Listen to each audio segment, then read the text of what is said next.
You ask Tiger to solve. This deals with linear equations with one unknown.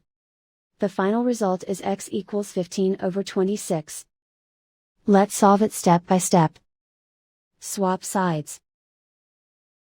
Group all constants on the right side of the equation. Add 12 to both sides. Simplify the arithmetic.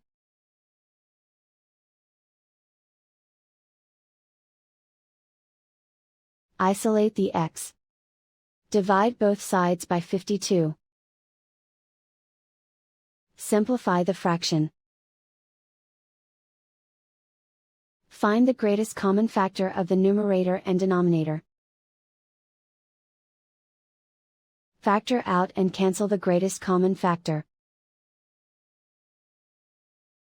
And so the final result is x equals 15/26.